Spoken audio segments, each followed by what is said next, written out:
Hey there guys, Robert here, and welcome to episode 60 of RLReacts.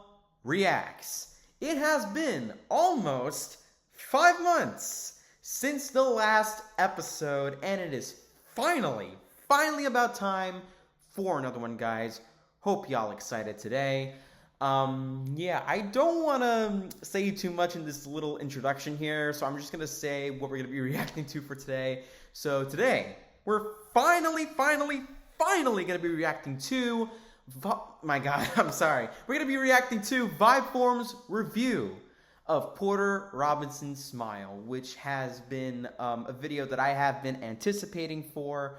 I haven't really, watched it yet. I did like the video, but I haven't watched it yet. But yeah, in this video, I will be reacting to that one video. And I'm also very sorry. I do deeply apologize for not recording this reaction like a day after Oracle, my new album, which, speaking of which, go check out Oracle. It's out now. But yeah, better late than never, I suppose. As for what I think about Smile before this begins, I just want to say it's definitely one of my favorite albums of this year. I will admit, it kind of has shrunken on me. It kind of shrunk on me, but only just like a teeny bit.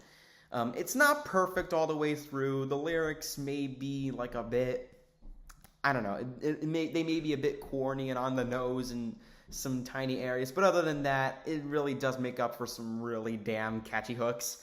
So, I got nothing much to say. Now, without any further ado, let's finally react to Vibeform's review of Porter Robinson's Smile. Enjoy!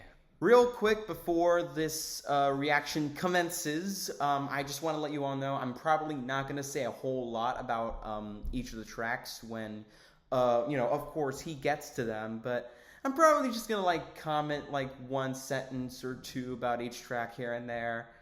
But yeah, for the most part, I'm just going to let him do the talking because it's his review. Again, I have been anticipating for this, and 3, 2, 1, let's go. Hey everyone, Vibeform here, and welcome to my first ever music review on this channel. Alright! That's right, folks. Let's go! In my first video on this channel, I told you all that I was going to do music reviews occasionally. Yep, now, I definitely remember that. The wait is finally over. I just hope I don't screw up.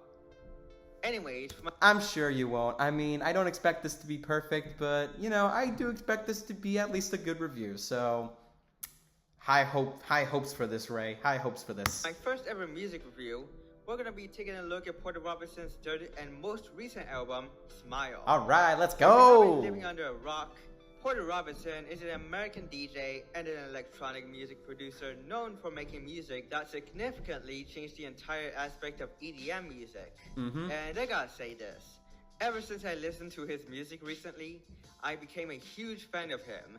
In fact, he is currently one of my favorite music artists of all time. Because after he released his debut EP, Spitfire, back in 2012, which didn't really age well, he went on to make many unique and phenomenal music by releasing. Yeah, it's kind of interesting. I actually do think the Spitfire EP is pretty solid, but yeah, I'm gonna have to agree that it's not really as good as all of the other stuff he's done, including his Virtual Self alias that he did years down the line. And yeah, it kind of hasn't really aged all that well, but again, still solid for what it is. Releasing his debut album, Worlds, back in 2014, which is an amazing album that features synth-like elements and atmosphere. Happy 10-year anniversary to that album, by the way. And also releasing another album in 2021 titled Nurture, which is by far one of the best electronic albums I've ever heard, period. And my personal favorite album of this entire decade. Words cannot describe how much work he puts on this phenomenal album, and I would definitely recommend everyone to listen to it. Hell yeah. When I first heard that he was going to release his third album, I was so excited, especially after I listened to his singles for it. This album was released back in July 26th of this year, and it is known to have an early 2000s and hyperpop aesthetic, and to use the styled elements that were used for Porter's previous projects. Yeah, it was made huge based on his change of emotions direction with after that the one. fact that he felt With this one. stressed while writing Nurture, and that he wanted an album that is, quote, no sincerely, all fun, and an album that reviews an absurdity for a world that rejects context, according to Porter himself. But really the question is the album worth it? Well, unsurprisingly, Yep, it is, right? Although this album only has 10 tracks, it is not as good as Nurture and possibly Worlds. I'm definitely gonna agree with that one. Again, I think it's great, just not as good as Worlds or Nurture. I think this is a great album in my opinion, and I'm going to explain why right now by dividing into my opinions on each and every track on this album, and then I'm going to give out my final thoughts and rating for this album as a whole. So without further ado, let's get started with my first ever music review on Porter Robinson's third album, Let's go! Smile. Let's go! And sick intro as per usual, my guy. Let's do this. Let's watch him review. Oh yeah, knock yourself XD. Again, like I said before, I'm not gonna comment like a whole lot about every single track, because that, like, you know, for the most part, I'm just gonna let him do all the talking. But yeah, knock yourself out XD. I will admit, I mean, I thought it was great on first listen, but then on the second, it kind of shrunk on me again. The production isn't really as good as the other three singles, like Cheerleader and Russian Roulette, and even Kitsu my song Freestyle. But yeah, this is still very, very, very, very good. So the first track we have on this album is called Knock Yourself Out, with an emoticon apparently. This is one of the four singles released for this album, being the second after Cheerleader, which we're gonna get to that in the next section. According to Genius, this track explains about Porter's self-image and the perception of his fans, showing how it is difficult to see how much he puts into his music. And to be honest, gotta love Genius, guys. This has probably been one of my top 3 on this album. It's not too intense, it's not too relaxed, but it's in between them. This song really has that fun and catchy feel to it, and it's very enjoyable, which is what makes this song notable. I also enjoy these 8-bit melodies throughout the entire track, and the countdown before the closing verse is a really good touch. On top of that, the production of this track is very well made, especially the ending of it where things really hyped up. Oh, and another thing, I do enjoy the lyrics of it, despite them being pretty random for some sort. But yeah, awesome start to this album, so what's next? The big single here, Cheerleader.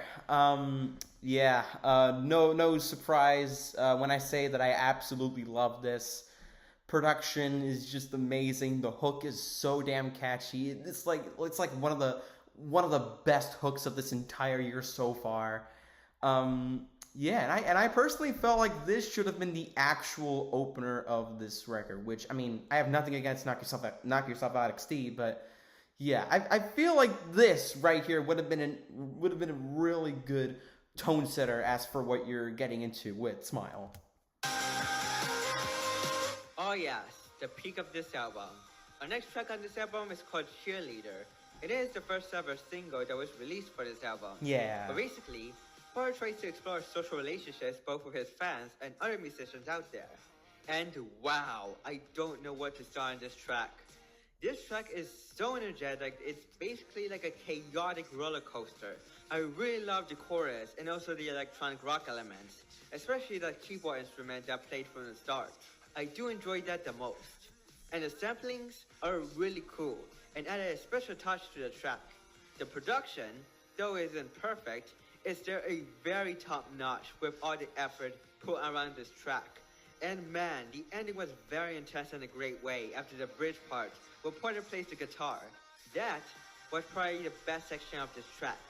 But yeah, this is definitely my favorite track on this album by far, Since it's again, I agree with you. But energetic track with very enjoyable elements, and I definitely recommend this track. Oh man, Russian Roulette. Man, the penultimate single for this really awesome record. Yeah, Russian Roulette. Yeah, I really love this one a whole lot. Just like in the first half where it's like all soft and stuff, and then in the second half where it's like all, you know, like it's kind of like a trance feel and all that stuff. And my God, that text-to-speech ending, I mean, I know some people are probably not as big a fan of that part as I was, but yeah, it definitely reminds me of that one that one song that deadmau5 did with Steve Duda under BSOD called "This Is the Hook." Yeah, that text-to-speech voice, it's kind of funny. Yeah, I love this one. And yeah, just keep in mind, I'm probably gonna say a whole lot about. I'm gonna say a whole lot more about like the pre-album singles than with the other non-singles here. And now we have Russian Roulette, the third single released for this album. Very interesting. This one is a very interesting one, as it's my second favorite track on this album. I love the melodies between the lyrics. I think it's very fitting to the track. I enjoyed the chorus parts of it, and I also love the songwriting of this as well as the lyrics. But can we talk about the end of the track for a moment, where the execution of it is so good? Like, I love how it starts where it's just Porter singing with some sort of an effect, but then everything builds up, which leads to some very epic and hyped up beats of energy. I don't know, it really feels amazing to me with the whole build-up thing. And apparently this track is about Porter digging in some depression and suicidal thoughts. Oh, so that's why the ending is like that. And the gun sounds at the start, and the title of the track, and basically the entire lyric. Oh, and can you believe the effort that Porter made in that music video? Like, he used so many sources. Oh my God, yeah, that one music video for Russian Roulette. Man, I really loved it. I did, you know, check the video to see if I actually made the cut, and sadly, as far as I'm aware, I didn't make the cut for that vid. But I did see some familiar faces here. Yeah, I did see a thumbnail for like I think a video that Searman made on Porter Robinson. It was like all of the Porter Robinson songs on Spotify from like the least to most plays. And the Wonky Angles review of Worlds made the cut for that vid as well. And also Bowtied freaking Media made it too. So yeah, that was a really surreal music video. Again, I didn't make the cut as far as I'm concerned, but yeah, really fun video to watch. And websites for the lyrics, it's really incredible. Extra points for the track. Yeah, perfect Pinterest garden. Like I said before, for like the non-singles, I'm probably gonna have like one sentence to say about those tracks in comparison to all the pre-album singles, in which I'm gonna have quite a bit more to say about. But this one's pretty good. I wouldn't say it's as good as the aforementioned pre-album singles, but it's a bop. Oh look, we have a track that isn't a single. This track is called Perfect Pinterest Garden, which I do like the title of it for some reason. And yeah, this might probably be my least favorite track on this album. I don't really know, but despite that, this is still a great song, as the vocal chops are really good in general. Ooh, that's huge. Like, even if it's your least favorite track, you still think it's great. That's really huge. As well as how catchy the song is. I mean, it basically sure is a bop, especially with the beats of it. And on top of that, I really like the guitar playing in this track. as it sounds great. And I really enjoyed the second half of it, since you got the backing vocals of it with just everything added to it. But yeah, not much to say about it, but overall, very catchy song, and I really enjoyed it. Next. Year of the Cup. And yeah, another one that I don't have much to say about. But it's also yet another good track. Really like the production of this one a lot. Kind of has like that, I don't know, kind of like that post-rock kind of feel, something like that. You know, like indie rock kind of feel. Year of the Cup? No, it's 2024. We don't need a year about cups, okay? I'm joking, but in all seriousness, this track used samples from an interview with Lil Wayne, and how it reflects how our flaws makes us who we are, which I didn't know about. And to be honest, I feel like these samples are kinda odd, but hey, I think it still fits. Also, I really like the guitar pieces and also that piano melody throughout the track. Not to mention that the production of it is really good and smoothing as well as the vocals of it, and you can probably tell the emotions around this track. I don't really have nothing much to say next, but I think this track deserved well, so moving on. Ah, yes, the very last pre-album single for this record, Kitsu Freestyle. And as for what I think about it, if I were to rank all of like the pre-album singles from like worst to best, or best to worst, it would be Cheerleader at number 1, Russian Roulette at number 2, and then for the number 3 and 4, Kitsune Freestyle is going above Knock Yourself Out XD, which again, nothing against Knock Yourself Out, good track, but with Kitsune Freestyle, I think it is a great track here as well. Yet another really great, catchy track from Porter himself.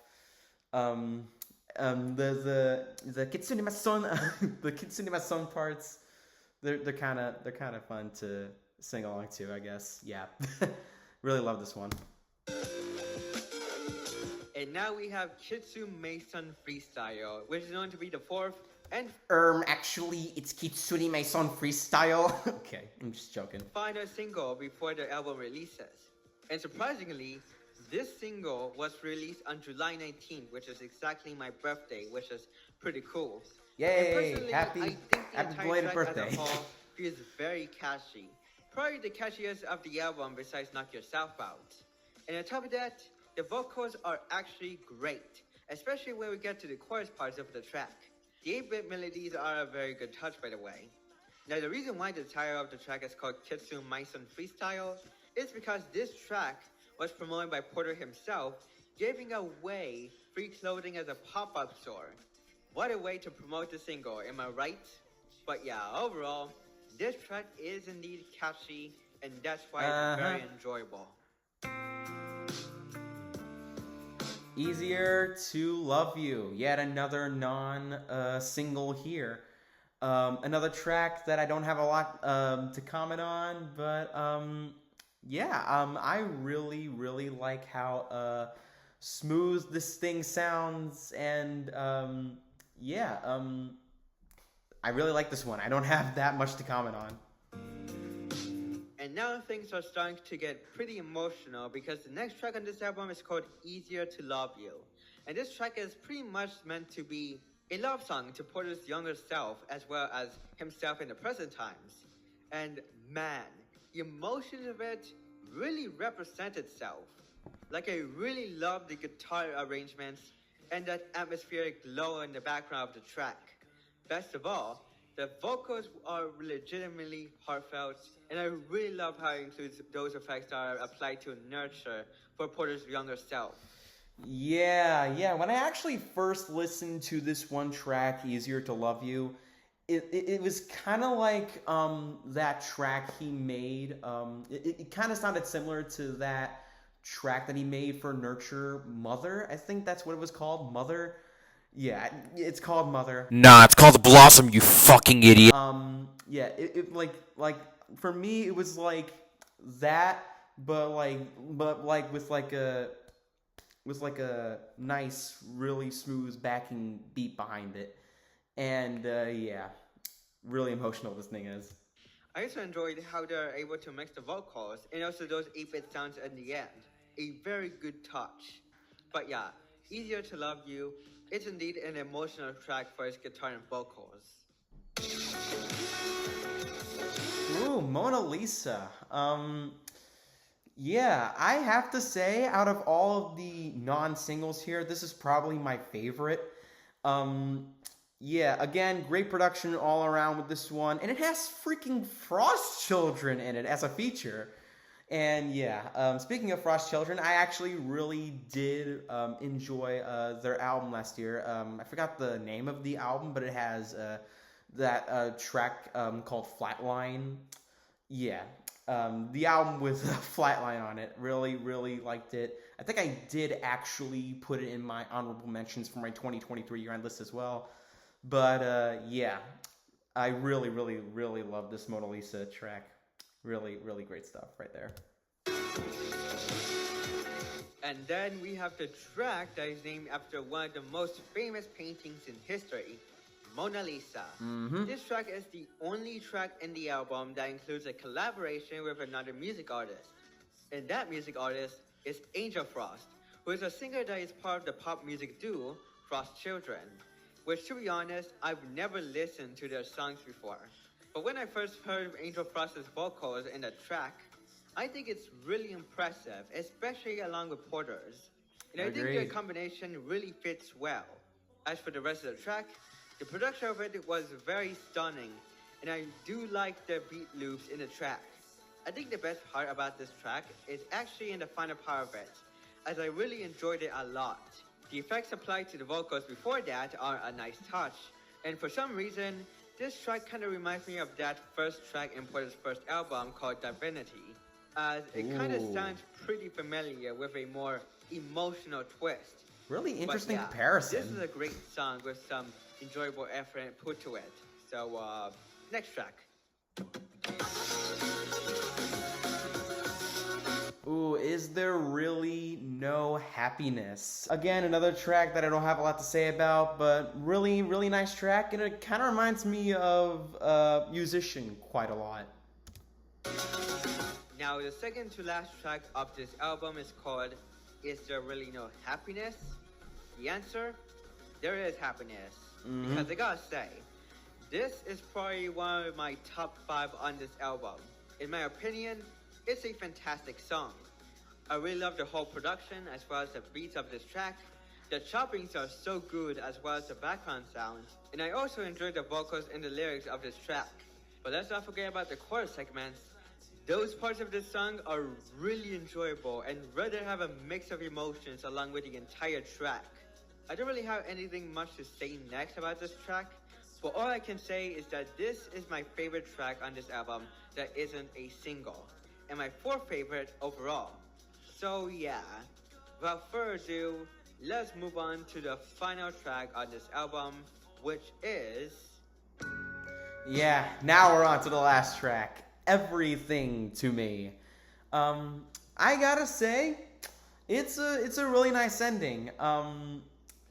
I feel like Russian Roulette would have made for a good ending to this record, if not great ending to this record as well. But Everything to Me as the closer, I think it's pretty fine as a closer. I wouldn't say it's like one of the big standout tracks to me, like again Cheerleader, Russian Roulette, and Mona Lisa. But this track, it's a really, really, really good closer. This one. Again, really love how smooth this sounds.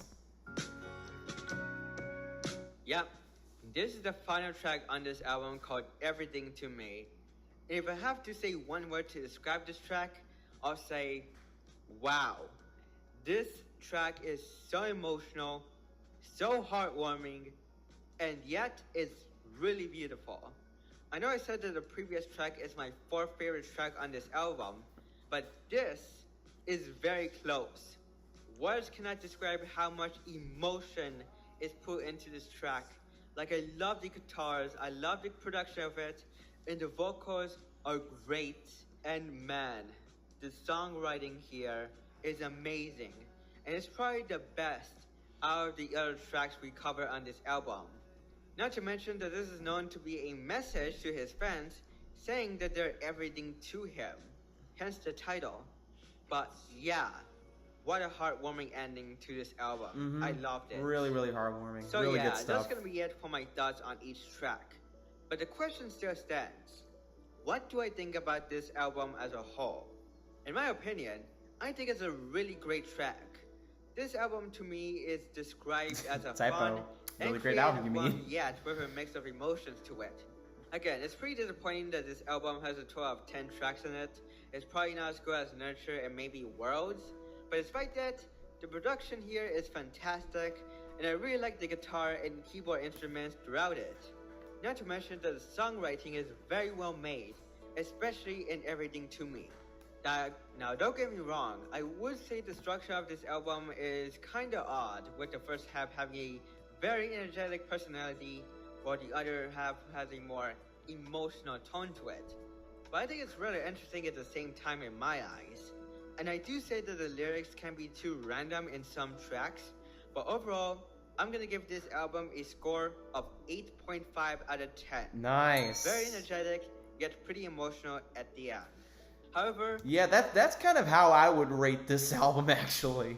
this is my opinion about this album, and you can feel free to give your thoughts about it in the comments below. But anyways, that's gonna be it for this music review. Again, hope you guys enjoyed this as I took time to make this. And if you want more music reviews, then make sure to like and subscribe for more content like this. And I'll see you guys next time. Peace out, y'all. Yeah, peace out, Ray. Nice. Nice. So yeah, this has been Vibeform's music review for Smile. And yeah, again, like I said before, I think this album is pretty great. Again, not really as emotionally potent as Worlds or even Nurture, but yeah, the hooks all across this thing really do make up for just the tiniest amount of gripes I have with this, like, you know, the random ass lyrics in some parts of it, like at the end of the second verse of Russian Roulette, for example. And yeah, the production all around is just really great. I mean, albeit not as detailed as the previous records, but I mean, still really well detailed. Like, especially Cheerleader, which actually kind of reminded me of that one track from Metro Station that I used to listen to a whole lot in the second grade, Shake It. And yeah, much like you know, with Vibeform, I'm pretty much cordial with the rating and stuff. I would also kind of give this like a very strong 8 out of 10, like an 8.5 to an 8.7. Just really great stuff all around. But the question still stands. What do I think of this review? I wouldn't say it's perfect, but I do think this is a really good review of yours, my man. I really loved how you really put in you know, like so much thought into like what you had to say about like each track on this record, and I would be interested in seeing more. But yeah, that's gonna be it for this little reaction video, guys. Thank you so much for watching. If you liked it, be sure to give it a like, share if you want, and subscribe with notifs turned on so you stay informed about all the videos I'm gonna be posting on this channel. Which, yeah, speaking of which, thank you so much for 9,000 subscribers. We reached up to this milestone towards the end of September, and yeah, it really does mean the world to me. And here's to 10,000 next, and beyond.